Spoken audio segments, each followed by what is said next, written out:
असतो मा सद्गमय तमसो मा ज्योतिर्गमय मृत्योर्मामृतं गमय। ओम शांति शांति शांति।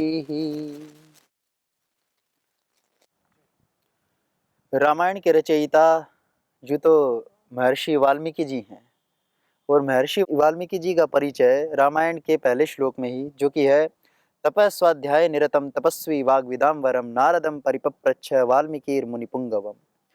वैसे तो महर्षि वाल्मीकि जी के विषय में आप थोड़ा बहुत सुना होगा आप लोगों ने, परंतु हम यदि रामायण का सहारा लेकर के यदि जानना चाहें महर्षि वाल्मीकि जी के विषय में, तो हम जानते हैं कि महर्षि वाल्मीकि जी तपस्वी थे। तपस्वी, वाग्विदाम वरम, वाणियों को जो जानने वाले हैं, वाणी को बोलने की जितनी कुशलताएं संभव हो सकती है उतनी कुशलताएं महर्षि वाल्मीकि जी में थी। तो हमें रामायण के पहले श्लोक से महर्षि वाल्मीकि जी के विषय में जानकारियां मिलती हैं। यूँ तो रामायण के भीतर बहुत गहरा इतिहास, भगवान श्री राम का चरित्र, उनकी मर्यादा, माता सीता का सतीत्व, उनका चरित्र, एक एक रामायण का पात्र हमारे हृदयों में इस प्रकार से घर किए हुए है कि हम उनको इस, जब तक यह धरा रहेगी, इस धरा के रहते रहते कभी भी उन पात्रों को विस्मृत नहीं किया जा सकता। आप सबने भी रामायण घर में देखी होगी टीवी पर जो रामायण टीवी पर देखते हैं, उस रामायण में मूल वाल्मीकि रामायण के कुछ किस्से ऐसे हैं, उन प्रसंगों का पूर्णतया चरित्र का चित्रण नहीं किया हुआ। तो कुछ रामायण के ऐसे अनसुने किस्से हैं जहाँ रामायण बड़ों के लिए ज्ञान का शास्त्र बनी हुई होती है, हमें जीवन के बड़े बड़े रहस्य सिखलाती है, बड़ी बड़ी जीवन के सत्यों का बोध कराती है। वहीं यह उन बच्चों के लिए जो छोटे हैं, जो कुछ किस्से कहानियाँ सुनना चाहते हैं, जिन्हें कहानियाँ सुनना अच्छा लगता है, उनके लिए भी रामायण बड़ी रुचिकर है। क्योंकि इसमें बहुत से ऐसे प्रसंग आते हैं, जब हम उनको सुनते हैं, उनका श्रवण करते हैं, तो हम हंसते हैं, हमें अच्छा लगता है, उसमें रुचि आती है। यह स्वाभाविक है, जब दादी नानी कहानी सुनाती है तो हमारा मन स्वाभाविक रूप से उधर लगा रहता है। इतना तो है, पढ़ाई से ज़्यादा अच्छा क्या लगता है? कहानी सुनना। लगता है कि नहीं लगता? तो कहानियों में क्या होता है, प्राय करके जब हम कहानी सुनते हैं तो उसके साथ हम एक आत्मीय संबंध स्थापित कर लेते हैं, जिससे कि हम बैठे हुए भी जैसे सामने कोई फिल्म चल रही हो, ऐसा दृश्य हमारे हृदय में, हम स्वतः ही उस कल्पना के सागर में डूब जाते हैं। तो आइए एक छोटी सी कहानी रामायण की हम प्रारंभ करते हैं। यहाँ एक छोटा सा संवाद है। संवाद तो क्या है, एक बिन बुलाया मेहमान है जिसका कि नाम है शूर्पणखा। जब भगवान राम को 14 वर्ष का वनवास मिला तो वे वन में हैं, अपनी उन्होंने कुटिया बनाई है, पर्णशाला उन्होंने कहा उसको। तो लक्ष्मण जी हैं, माता सीता है, तो सब बैठे हैं। वे क्या कर रहे हैं? ये सप्तदश सर्ग है अरण्य कांड का। इस सप्तदश सर्ग में प्रथम श्लोक है, कृताभिषेको रामस्तु सीता सौमित्रिरेव च तस्माद् गोदावरी तीरात् ततो जग्मुहु स्वमाश्रमम्। तो कथा कहाँ से प्रारंभ हो रही है, यह कहानी कहाँ से प्रारंभ हो रही है, आप समझिए। आप सबने यह तो सुना है कि शूर्पणखा आती है भगवान राम के आश्रम में, तो वहाँ कुछ संवाद होता है। तो महर्षि वाल्मीकि जी ने इस संवाद को बड़े रोचक ढंग से प्रस्तुत किया है। आप सुनेंगे तो आप हंस भी जाएंगे, और आप यह भी देखेंगे कि भगवान राम भी थोड़ा सा उपहास कर लेते थे किसी का।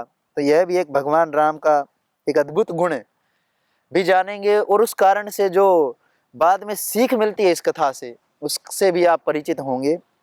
तो कथा प्रारंभ होते समय प्रथम श्लोक में ही कहा कि कृताभिषेक, कर लिया है अभिषेक जिसने। अभिषेक अर्थात स्नान, अभिषेक राज्याभिषेक शब्द से भी आप अभिषेक शब्द को निकाल सकते हैं।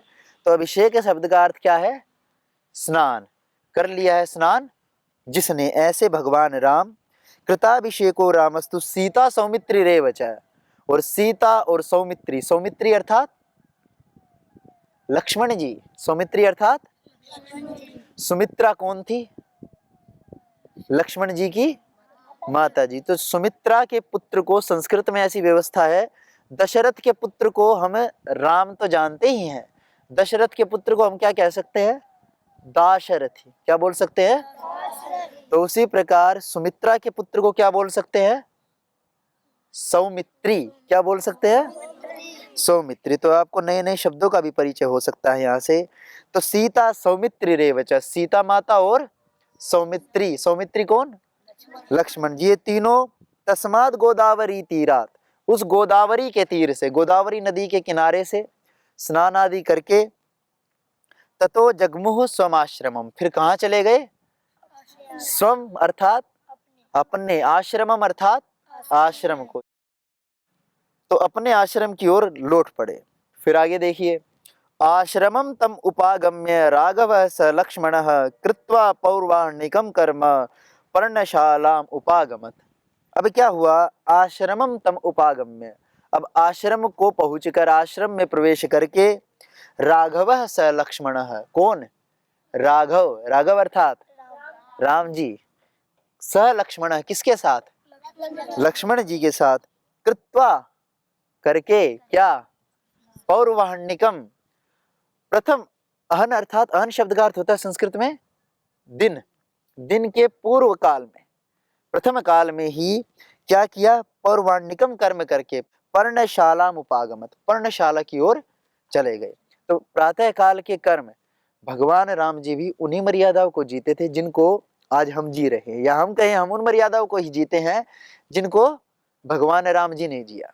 उन्होंने क्या किया? पहले स्नान किया, स्नान करके क्या किया? पौर्वाणिक कर्म किए। वे क्या हैं? संध्या, उपासना, यज्ञ, हवन, ध्यान, यह सारे कर्म किसने किए? भगवान श्री राम जी ने। तो हमें इस बात का भी गौरव होना चाहिए कि हम भी उसी संस्कृति का निर्वहन कर रहे हैं, उन परंपराओं को जी रहे हैं जिन्हें मर्यादा पुरुषोत्तम श्री राम ने जिया था। तभी तो वो राम कहलाए। भगवान राम जी के नाम के आगे क्या लगाया जाता है? मर्यादा पुरुषोत्तम। क्या कहा जाता है? श्री कृष्ण जी के लिए क्या कहा जाता है? योगेश्वर श्री कृष्ण। शब्द हमारे चरित्र का वर्णन करते हैं। तो इसका मतलब राम जी किस में जीते थे? मर्यादाओं में। जैसे आपकी अभी मर्यादा बैठने की कैसी होनी चाहिए? सीधी। यह भी क्या है? मर्यादा। ठीक है जी। और पढ़ने की भी क्या होनी चाहिए? मर्यादा। मर्यादाओं का यदि उल्लंघन किया तब हम क्या हो जाते हैं? अमर्यादित। और अमर्यादित कौन था? रावण। रावण क्या था? राम जी क्या थे? मर्यादित। मर्यादित क्यों थे? क्योंकि अपने कर्मों को जैसा करना चाहिए वैसे करते थे। फिर आगे देखिए, तो अब ये पर्णशाला की ओर चले गए। एक नया शब्द आपके लिए, पर्णशाला। तो बैठने के लिए अपनी पूरी कुटिया में, बड़ी कुटिया बनाई हुई थी, वहां एक पर्णशाला बनाई हुई थी। पर्ण अर्थात पत्र भी होता है, पर्ण का अभिप्राय। तो उन्होंने एक सुंदर सी पर्णशाला बनाई हुई थी, वहां जाकर के बैठ गए, क्योंकि काम आदि कर लिए थे, दिन के जो नित्य कर्म थे उनको करने के बाद, फिर अपनी संध्या उपासना करने के बाद राम जी जाकर गोदावरी के तीर से स्नान आदि करने के बाद अपनी पर्णशाला में आकर के बैठ गए। फिर इसके बाद क्या होता है? उवास सुखितस्तत्र पूज्यमानो महर्षिभिः स रामः पर्णशालायामासीनः स सीतया विरराज महाबाहुश्चित्रया चंद्रमा इव लक्ष्मणेन स भ्रात्रा चकार विविधा कथा। अब देखिए, सिर्फ ज्ञान की बातें, एक हमारी परंपरा को कहा जाता है श्रुति परंपरा। क्या कहा जाता है? वैदिकी सनातनी परंपरा को इन शब्दों के साथ साथ एक श्रुति परंपरा भी कहा जाता है। क्यों? क्योंकि आप लोगों ने देखा होगा कि पुस्तकें आदि तो आज निर्माण हुआ, आज भी मीन्स काफी, मतलब काफी समय पहले से, परंतु प्रारंभिक सृष्टि की अवस्था में क्योंकि इतनी व्यवस्थाएं नहीं थी, तो श्रुति परंपरा से विद्या आगे बढ़ती थी कि गुरु ने शिष्यों को आचार्य ने शिष्यों को श्रुति परंपरा से पढ़ाया। जो ज्ञान था उसको किसके माध्यम से दिया? कह करके दिया, बोल करके दिया। शिष्यों ने श्रवण किया और उसको अपने भीतर अपने चित्त में धारण किया, स्थापित किया। तो इसलिए इस परंपरा को क्या कहा जाता है? श्रुति परंपरा। की जो ज्ञान था वो कह करके दूसरों को प्रदान कर दिया। तो भगवान राम जी भी उस पर्णशाला में बैठ करके केवल वार्तालाप नहीं कर रहे थे लक्ष्मण जी से, वे जीवन की शिक्षाओं को कहने के लिए इसलिए एक शब्द डाला विविधाः कथाः, कि उस पर्णशाला में बैठे उवास सुखितस्तत्र, सुख पूर्वक वहां बैठे हुए क्या कर रहे थे? पूज्यमानो महर्षि भी, वे पूजित होते हुए किनके द्वारा? महर्षि भी अर्थात महर्षियों के द्वारा पूजित होते हुए। स राम, वह राम, पर्णशालायाम आसीनः, पर्णशाला में बैठा हुआ। स सीतया, किसके साथ? सीता माता के साथ।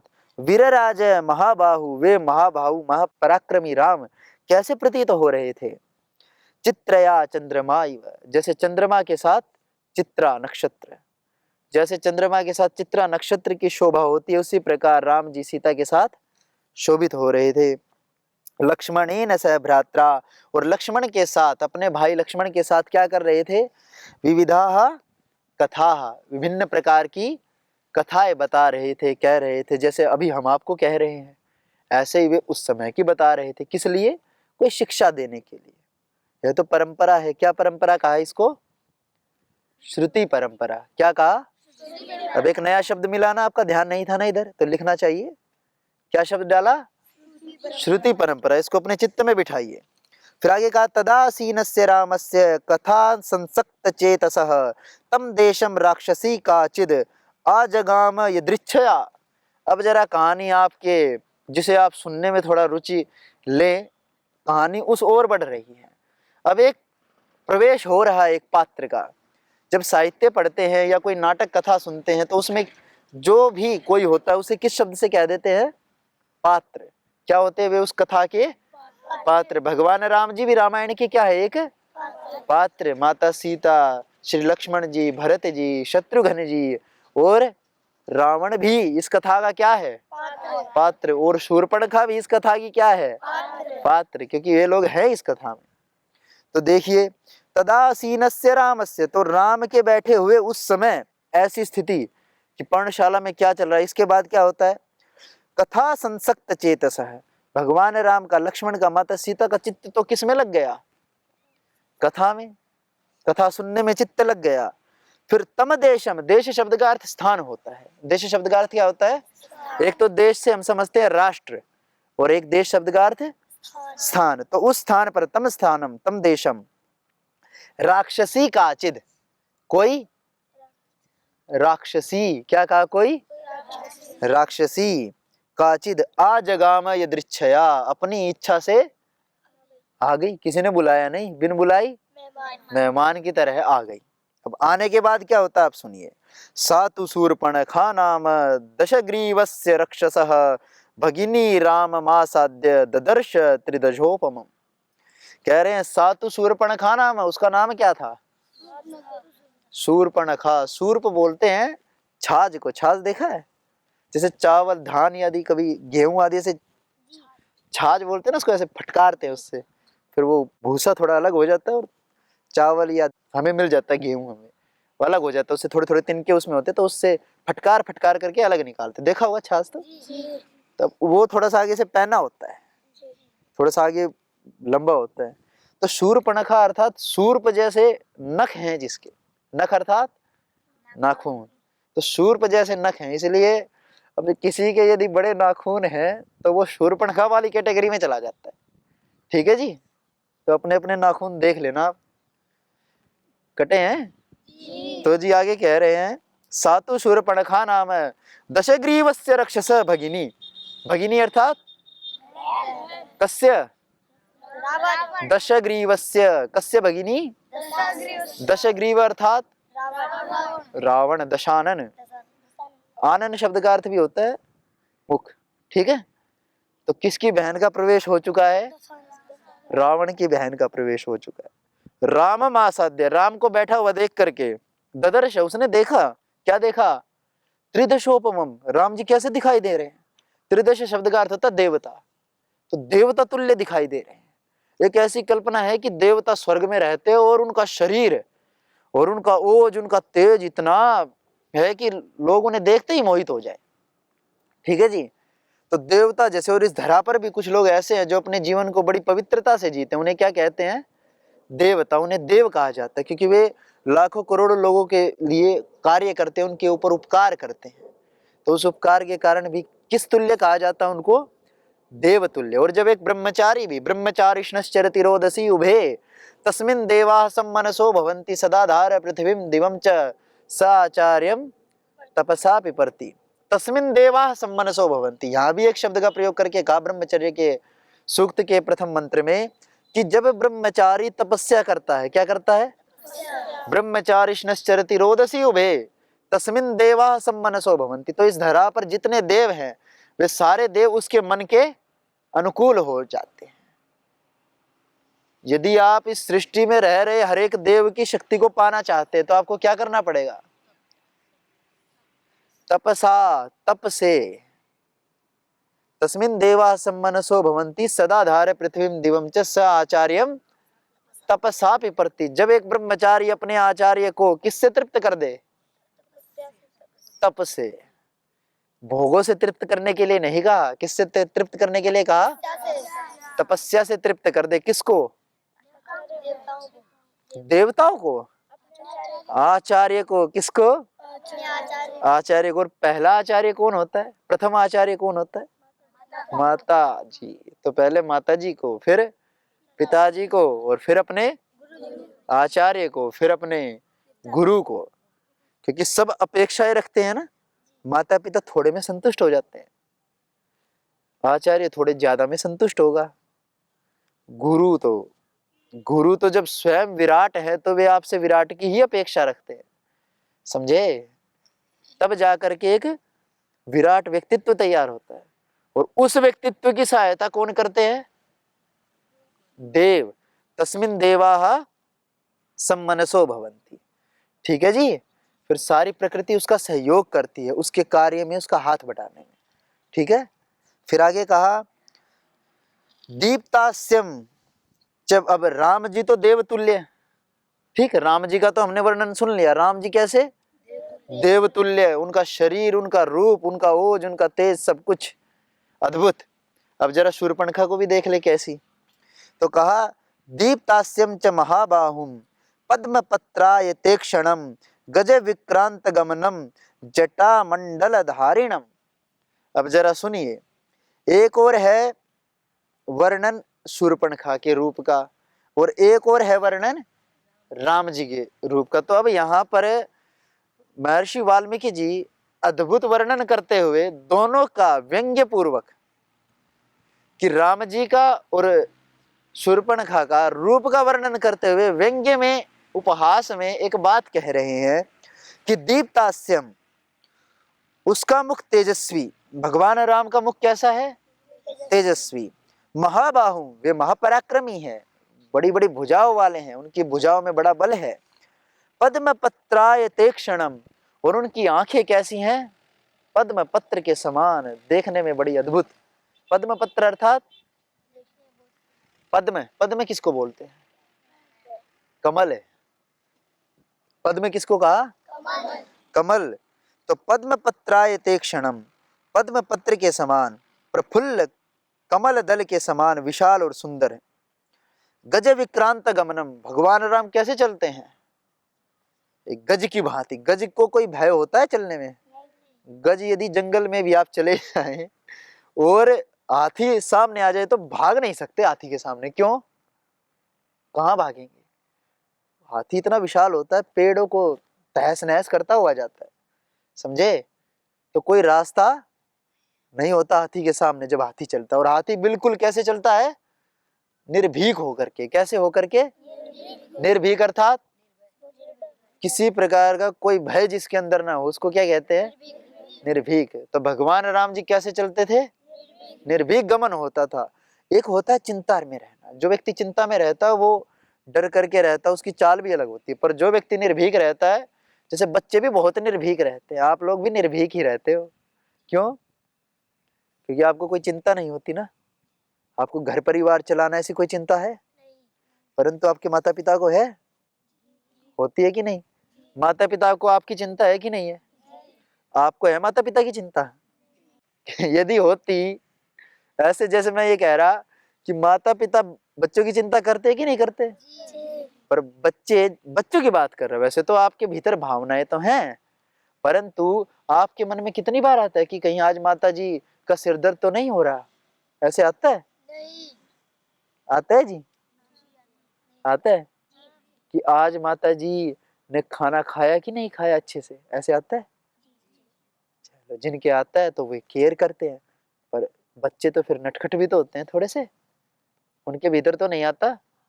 आता है जी? तो जैसे माता पिता को तो चिंता रहती है घर की, परिवार की, बच्चों के पालन पोषण की, उनकी पढ़ाई की, ऐसे बच्चों में नहीं रहती ना प्रायः करके। आप तो समझदार हैं, आप में तो है, पर दूसरे बच्चों को भी तो आप देख सकते हैं। तो ये छोटी छोटी बातें, या जो भगवान राम की तरह जिए वह कर सकता, कि अपने कर्तव्यों को बोझ नहीं समझना। जैसे आप पढ़ाई को बोझ समझ लेते हो कि नहीं समझ लेते? नहीं समझते। पर जब पढ़ाई परीक्षा की बारी आती है, जब टेस्ट लिए जाते हैं, थोड़ा थोड़ा बोझ आता है कि नहीं आता? क्यों बोझ समझे? परम पूज्य श्री देवगर्षि स्वामी जी महाराज, श्री आचार्य श्री जी कार्य करते हैं कि नहीं करते? कोई उनके पीछे लगा है कि नहीं 4 बजे ही उठो, 10 बजे तक काम करो, ऐसे है? पर क्या वो इतना बड़े दायित्व का निर्वहन कर रहे हैं कि नहीं कर रहे? फिर भी कितने निर्भर होकर के जब परम श्रद्धेय श्री योगर्षि स्वामी जी महाराज यहाँ पर आते हैं, श्रद्धेय आचार्य श्री जी आते हैं, तो हम लोगों में एक उत्साह की उमंग उठ जाती है कि नहीं? हमें लगता है कि जैसे श्रद्धेय स्वामी जी महाराज, जैसे श्रद्धेय आचार्य श्री जी अपने दायित्व का निर्वहन कर रहे हैं, हम भी कर सके और अपना पूरा समय उसमें दे सके और अपना 1 सेकंड भी व्यर्थ नहीं गवाए। तो यहाँ भगवान राम का चरित्र का वर्णन करते हुए, उनके रूप का वर्णन करते हुए, जटा मंडल धारिणम। तो भगवान राम जी क्योंकि वन में थे, तो उन्होंने क्या धारण की हुई थी? जटाएं, बड़ी बड़ी जटाएं थी। और क्या थे? जटा मंडल है, जटाई नहीं, जटाओं का पूरा समूह था। जटा मंडल धारिणम, तो भगवान राम के रूप का यहाँ वर्णन किया। और शूर्पणखा जी के रूप का जो वर्णन किया जाएगा, उसको हम शेष कथा का हम कल आगे स्वाध्याय करेंगे। आज के लिए इतना ही। ओम नमः परम ऋषिभ्यो, नमः परम ऋषिभ्यः।